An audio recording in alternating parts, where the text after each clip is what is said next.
जनपद चंदौली में कोविड के मरीजों की संख्या को लेकर तथा कोविड में प्रभावी रोकथाम को शासन के द्वारा लगातार मरीजों को बेहतर स्वास्थ्य सुविधाएं उपलब्ध कराने को लेकर स्वास्थ्य विभाग को निर्देशित किया गया है तथा शासन के द्वारा स्वास्थ्य सुविधाओं को लेकर मॉनिटरिंग भी की जा रही है। वहीं स्वास्थ्य सुविधाओं को बेहतर बनाने के लिए जनपद चंदौली के लिए बहुत ही अच्छी खबर अब सामने आई है। जिला संयुक्त चिकित्सालय चकिया में मरीजों की सुविधाओं को लेकर ऑक्सीजन प्लांट स्थापित किया गया है, जिसकी टेस्टिंग होते ही जिला संयुक्त चिकित्सालय चकिया अस्पताल में आसपास क्षेत्रों के आए मरीजों को बेहतर सुविधाएं मिल पाएंगी तथा आकस्मिक परिस्थितियों में तत्काल उन्हें ऑक्सीजन की सुविधा उपलब्ध हो जाएगी, जिससे ग्रामीण अंचलों के मरीजों को बेहतर स्वास्थ्य सुविधा उपलब्ध हो जाएगी।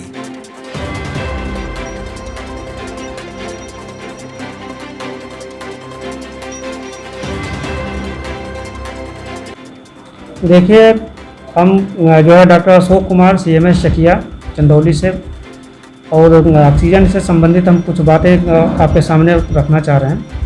जो हमारे यहाँ ऑक्सीजन प्लांट जो बिल्कुल टेस्टिंग मोड में रेडी हो गया है, तो उसका जो 1000 लीटर की जो है उसका ऑक्सीजन चैम्बर है, उसकी जो स्टोर करने की कैपेसिटी है, उसके बाद जो है 1000 का हमको रहेगा। वो अभी जब उसका जो है टेस्टिंग जब हो जाएगा तब हम किस रेट पे चलाते हैं कि 5 लीटर चलाते हैं या 10 लीटर चलाते हैं, जो बेड है उसके आधार पर तब उससे होगा कि हमारा बेड कितना को एक कवर करेगा। सर, जनपद में पहला स्थान है चकिया का जहाँ पे ऑक्सीजन प्लांट बैठा है, इसको आप कैसे देखते हैं? ये जनपद के लिए और चकिया क्षेत्र के लिए बहुत ही अच्छा जनहित में काम है और यहाँ के मरीजों को इसका बहुत ही फायदा मिलेगा। जनपद सोनभद्र के राबर्ट्सगंज कोतवाली क्षेत्र के स्वर्ण जयंती चौक के समीप ओवरब्रिज से गिरकर 2 मोटरसाइकिल सवार युवकों की मौत हो गई। घटना की जानकारी होने पर मौके पर पहुंची पुलिस ने शव को कब्जे में लेकर पोस्टमार्टम के लिए जिला अस्पताल भेज दिया। वहीं मृतकों की शिनाख्त गुड्डू मौर्य 35 वर्ष और विमलेश तिवारी 30 वर्ष के रूप में हुई है। उधर घटना की जानकारी होते ही मृतकों के घर कोहराम मच गया। घटना सुबह लगभग 10 बजे राबर्ट्सगंज कोतवाली क्षेत्र के स्वर्ण जयंती चौक के समीप ओवरब्रिज पर अनियंत्रित होकर बाइक डिवाइडर से टकराई। टक्कर इतनी तेज थी कि बाइक सवार विमलेश पुत्र रामानंद तिवारी उम्र 30 वर्ष, राबर्ट्सगंज के अखड़ा मोहाल से गुड्डू मौर्य पुत्र लक्ष्मण मौर्य 35 वर्ष निवासी 3 ताली राबर्ट्सगंज के दोनों युवक नीचे गिर गए, जिससे घटना स्थल पर ही दोनों की मौत हो गई। घटना की जानकारी होने पर फोर्स के साथ कोतवाली पुलिस पहुंचकर आज रॉबर्ट्सगंज कोतवाली क्षेत्र में एक दुर्घटना हुई है, जिसमें ओवरब्रिज से 2 लड़के बाइक से जा रहे थे और वो नीचे गिर गए। स्थानीय पुलिस को सूचना मिली तो तुरंत पुलिस ने उन दोनों को उठा करके और अस्पताल पहुंचाया, जहां पर उनको मृत घोषित कर दिया गया है। उनकी पहचान विमलेश तिवारी व गुड्डू मौर्य निवासी अखाड़ा मोहाल के रूप में की गई है। ये दोनों लड़के पल्सर मोटरसाइकिल पर सवार थे और घटनास्थल का मैंने भी निरीक्षण किया और बाइक की कंडीशन देखी तो ऐसा प्रतीत होता है कि ये पहले लेफ्ट साइड में डिवाइडर से टकराए हैं, फिर ये दोनों नीचे गिर गए और गाड़ी जो है फिर ऊपर ही रह गई, दाहिने साइड की रेलिंग से जाकर के टकराई है। और ये संजोग अच्छा था कि नीचे जो सर्विस लेन है उस पर नीचे कोई व्यक्ति नहीं था, नहीं तो वो भी घायल हो सकता था। कानून व्यवस्था संबंधी कोई समस्या नहीं है। जनपद बुलंदशहर में दलित किशोर से रेप घटना वीडियो हुआ वायरल। बुलंदशहर में एक दबंग ने न सिर्फ दलित किशोरी के साथ दरिंदगी की वारदात को अंजाम दिया, बल्कि अपने साथी को बुलाकर रेप की घटना का वीडियो भी रिकॉर्ड कराया। इतना ही नहीं, आरोप है कि आरोपी ने पीड़िता के कनपटी पर तमंचा लगाकर किसी को भी घटना की जानकारी नहीं देने के लिए और परिवार को जान से मारने की धमकी भी दे डाली थी। पुलिस ने आरोपियों के खिलाफ मामला दर्ज कर पीड़िता को मेडिकल के लिए भेज दिया है।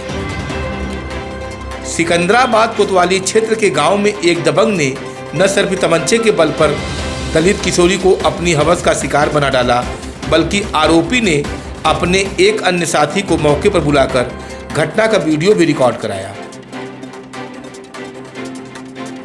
इतना ही नहीं, आरोपियों ने घटना के 3 दिन बाद भी पीड़िता का अश्लील वीडियो भी सोशल मीडिया पर वायरल कर दिया, जिसके बाद पीड़िता परिवार ने थाना पुलिस को घटना की जानकारी दी तो पुलिस ने मामला दर्ज कर पीड़िता को मेडिकल के लिए भेज दिया।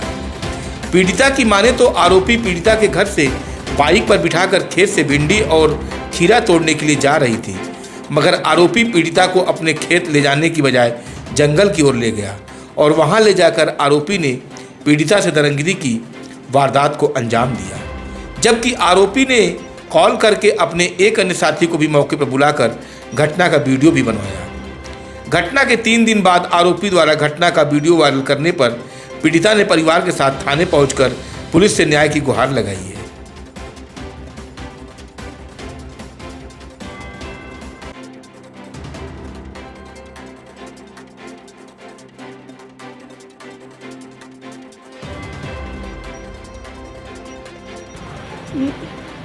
मेरे घर आया, मुझे घर से बितरवा किया, तुरवाने के लिए ले गया।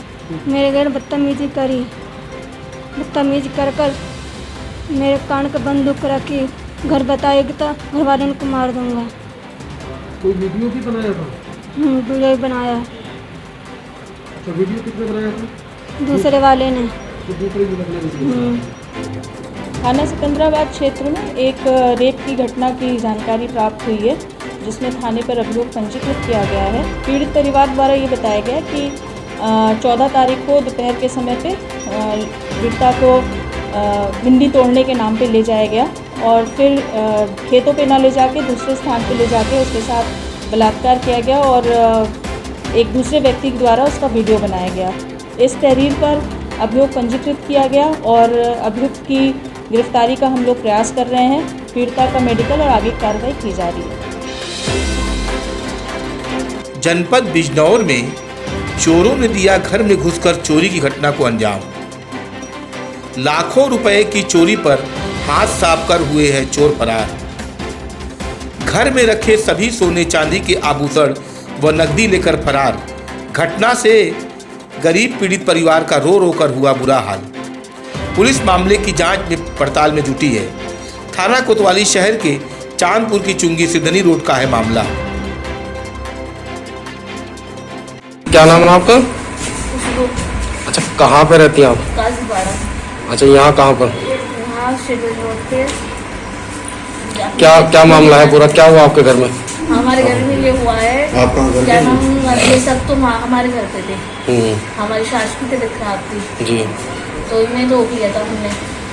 तो जो ये रुकी थी तो रात कोई आया नहीं था यहाँ पे। अच्छा, तो सब यहाँ पे आके चोरी करके ले गए। कितना नुकसान है आपका? 8 लाख का। अच्छा, क्या क्या गया?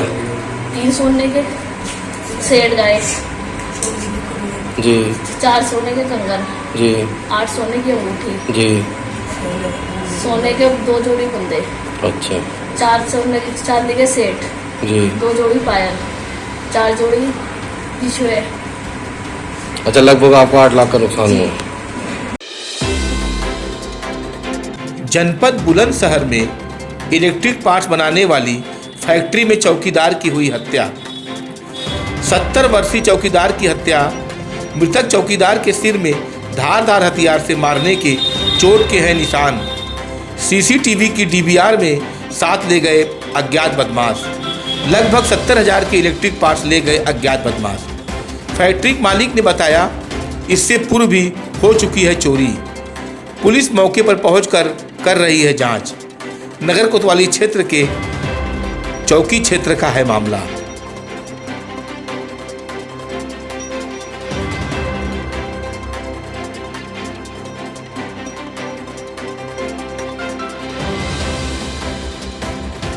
मेरा नाम मोहम्मद अकील है। अच्छा मोहम्मद अकील जी, ये बताइए क्या पूरा मामला था? सर, पूरा मामला ये था, मैं सुबह आया यहाँ पे फैक्ट्री अपनी देखने के लिए। सुबह आके देखा तो मैंने ताला बाहर मैंने गेट खोला, अंदर आके देखा तो मेरे सारे फैक्ट्री के अंदर ताले टूटे हुए थे।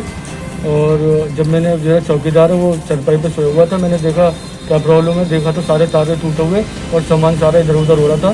मैंने तुरंत जाके पुलिस को इन्फॉर्म करा, पुलिस ला के फिर मैंने पुलिस को बताया और पुलिस ने देखा आके तो ये मरा हुआ था हमारा चौकीदार। कोई सामान की क्षति हुई है किसी सर मेरे सामान, मेरा बिराज पार्ट्स ले गए हैं और कॉपर ले गए हैं, एल्यूमिनियम ले गए हैं और मेरी DVR और LED ये सब ले गए हैं। टोटल कितना नुकसान हुआ? सर मेरा नुकसान 50,000 रुपये समथिंग और LED समेत लगा के 70,000 रुपये नुकसान है LED से लगा के। ये आकिल नाम के व्यक्ति हैं, उनकी बिल्डिंग का सामान बनाने की फैक्ट्री है जहाँ पर एक चौकीदार रहते थे दीवान नाम के। हम लोगों की करीब 65 साल के आसपास बताई जा रही है। उनकी हत्या यहाँ पर हो गई है। हत्या स्थल देखने से कुछ चीज़ें ऐसी हैं जो कि थोड़ा सा डाउट पैदा कर रही हैं। उन सभी बिंदुओं पर हम लोग छानबीन कर रहे हैं, जैसे कि वहाँ पर कोई ब्लीडिंग नहीं है, ताला टूटा नहीं है, ताला खोला गया है। इन सारे बिंदुओं को देखते हुए आगे से एक CCTV कैमरा भी है, उसको भी देखा जा रहा है। पूरी छानबीन की जा रही है और इनसे जो भी तहरीर मिल रही है उसको हम लोग पंजीकृत करके हम लोग कार्रवाई कर रहे हैं। जनपद महाराजगंज में जिलाधिकारी ने CHC पर लग रहे ऑक्सीजन पाइपलाइन का किया निरीक्षण। त्रिस्तरीय पंचायत चुनाव के बाद कोरोना महामारी गांव में तेजी से पैर पसार रहा है, जिसको देखते हुए योगी सरकार अब सामुदायिक स्वास्थ्य केंद्रों पर ऑक्सीजन की पर्याप्त व्यवस्था करने में जुट गई है। महाराजगंज जनपद में भी कोरोना के चलते मामले पंचायत चुनाव के बाद बढ़े हैं, जिसको देखते हुए जनपद के सभी 12 सामुदायिक स्वास्थ्य केंद्रों पर ऑक्सीजन की पाइपलाइनों को बिछाने का काम शुरू हो गया है। सामुदायिक स्वास्थ्य केंद्र गोपला में 50 बेड के लिए ऑक्सीजन कंसंट्रेटर की व्यवस्था स्वास्थ्य विभाग ने कर दी है। वहीं घुगली के सामुदायिक स्वास्थ्य केंद्र पर लग रहे ऑक्सीजन पाइपलाइन का निरीक्षण करने जिलाधिकारी पहुंचे और बारीकी से तैयार होने वाले कोविड वार्ड को देखा। यहां पर कोविड वैक्सीन के लिए आए बुजुर्गों से भी जिलाधिकारी ने हाल जाना। जिलाधिकारी डॉक्टर उज्जवल कुमार ने बताया कि जनपद के सभी सामुदायिक स्वास्थ्य केंद्रों पर ऑक्सीजन पाइप लाइन लगाने का कार्य जल्द शुरू होने वाला है। आज घुंगली सामुदायिक स्वास्थ्य केंद्र का निरीक्षण किया गया। यहां पर 50 बेड का L2 हॉस्पिटल तैयार हो रहा है। सामुदायिक स्वास्थ्य केंद्र गोपाला में 50 बेड का L2 ऑक्सीजन कंसंट्रेटर के साथ तैयार हो चुका है। पाइप की व्यवस्था होगी सर? अभी हमारे यहाँ 2 L2 चल रहे हैं, एक प्राइवेट का और एक हमारे सरकारी अस्पताल का। और इसके अलावा सभी CHC पे धीरे धीरे प्रयास किया जा रहा है, जिसमें घुगली में ऑक्सीजन पाइपलाइन की व्यवस्था की गई है और हमारे गोपाला में ऑक्सीजन कॉन्सेंट्रेटर के साथ हम लोग L2 चालू कर रहे हैं। तो धीरे धीरे करके हम लोग सभी जितने भी हमारे सामुदायिक स्वास्थ्य केंद्र हैं उसमें सभी जगह ऑक्सीजन पाइपलाइन की व्यवस्था और ऑक्सीजन कॉन्सेंट्रेटर या फिर ऑक्सीजन प्लांट की व्यवस्था करेंगे। सर अभी तक कितने बेड तैयार हैं जिले में ऑक्सीजन पाइप? वो मैंने बताया जैसे आपको कि 200 बेड अभी है, इसके अलावा 50 बेड की तैयारी और हो गई है और 50 और यहाँ पे लगेगा। जनपद संभल में मुख्यमंत्री के खौफ को देखकर नींद से जागे अफसर। कोरोना महामारी को लेकर लगातार उत्तर प्रदेश के मुख्यमंत्री योगी आदित्यनाथ जिलों का भ्रमण कर स्वास्थ्य सेवाओं को दुरुस्त करने में लगे हैं। वहीं मुख्यमंत्री के खौफ को देखते हुए संभल का प्रशासन भी अब जाग गया है। अभी तक कार्यालय में ही बैठकर कोरोना महामारी का जायजा ले रहे थे, वहीं अधिकारी अब सड़कों पर उतरकर अपनी जिम्मेदारी को ईमानदारी के साथ निभाने की बात कर रहे हैं। यह मुख्यमंत्री का खौफ का ही असर है कि कोरोना की संभावित तीसरी लहर को देखते हुए संभल जिला प्रशासन अब तैयारियों में जुट गया है। प्रशासन की तैयारी जिला संयुक्त चिकित्सालय को बच्चों को कोविड L2 हॉस्पिटल बनाने की है, जिसे लेकर प्रशासनिक अफसरों ने जिला अस्पताल पहुंचकर स्वास्थ्य अधिकारियों के साथ मंथन की व्यवस्था शुरू कर दी है।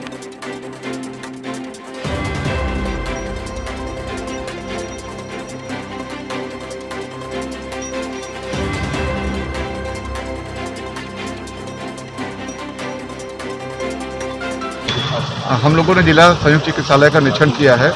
कोविड की चुनौती से निपटने के लिए अपने संसाधन हैं उनको कैसे बेहतर बनाया जा सकता है और जो भविष्य की चुनौतियां संभावित हैं हो सकती हैं उनके लिए पहले से कैसे तैयारी की जा सकती है उसके दृष्टिगत निरीक्षण किया गया है। हम लोग इस बात की संभावना तलाश रहे हैं कि इस अस्पताल को हम लोग बच्चों का जो है कोविड L2 अस्पताल के रूप में कैसे विकसित कर सकते हैं उसी संदर्भ में अपने संसाधनों की समीक्षा की गई है। सारे हमारे जो वरिष्ठ डॉक्टर हैं उनके साथ बैठक की गई है और जिला अस्पताल का निरीक्षण किया गया। तो क्या क्या यहाँ आपने देखा, किसी चीज़ का निरीक्षण किया और क्या क्या दिशा निर्देश दिए गए? यहाँ वार्डों को देखा गया, यहाँ जो सुविधाएं उपलब्ध हैं उन्हें देखा गया, कौन सा वार्ड जो है ICU वार्ड के रूप में बनाया जा सकता है, कौन सा वार्ड जनरल वार्ड के रूप में बनाया जा सकता है, तीमारदारों के रुकने की कहाँ व्यवस्था हो सकती है, उनका शेल्टर कहाँ हो सकता है, वो जगहें सब देखी गई हैं और विस्तृत चर्चा करके उसकी रिपोर्ट हम लोग तैयार करके कार्रवाई आगे करेंगे। जनपद संभल में DIG रेंज मुरादाबाद ने आज संभल पहुंचकर कोरोना गाइडलाइन का पालन करते हुए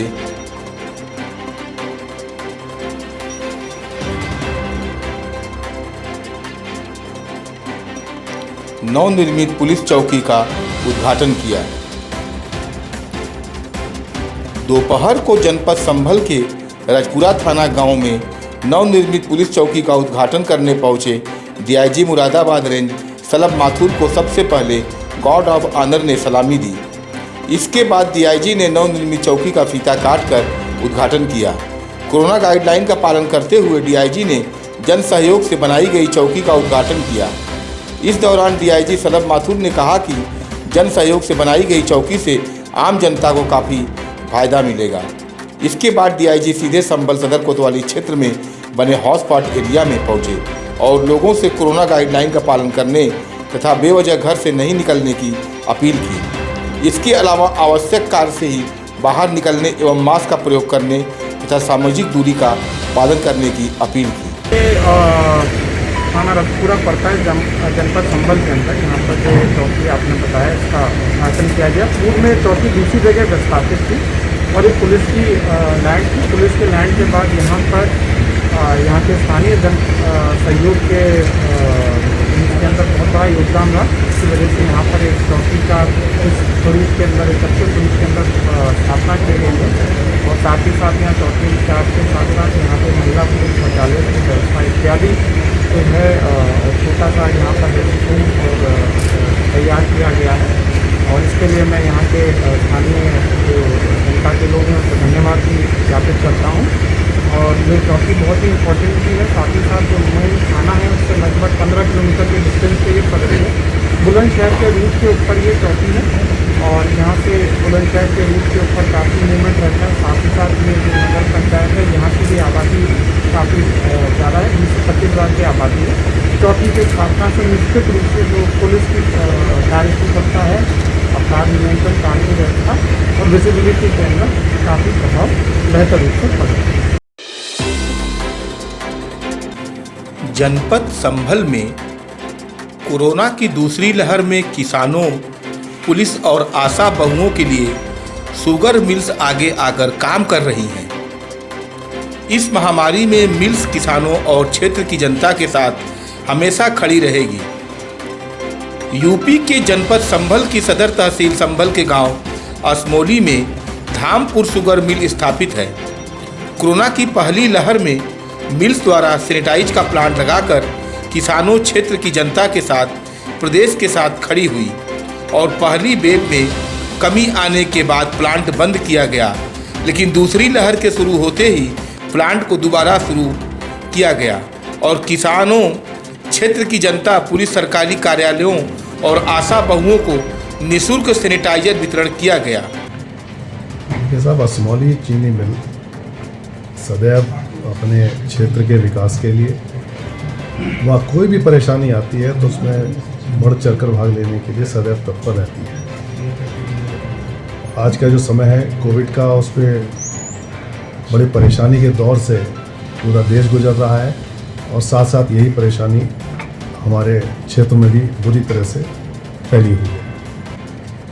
इसमें शुरू में हमें समझ में आया कि ऑक्सीजन की बहुत ज़्यादा दिक्कत हो रही है, तो उसी क्रम में ऑक्सीजन की उपलब्धता भी कम थी हमारे पास, तो हमने किसी तरह से कंसंट्रेटर, ऑक्सीजन कंसंट्रेटर का अरेंजमेंट किया और असमौली PSC में कंसंट्रेटर लगाए और साथ में ऑक्सीजन के सिलेंडर्स लगा करके जिसकी जैसी ऑक्सीजन की रिक्वायरमेंट थी तो उसको मरीजों को उसी हिसाब से ऑक्सीजन की सुविधा उपलब्ध कराई गई।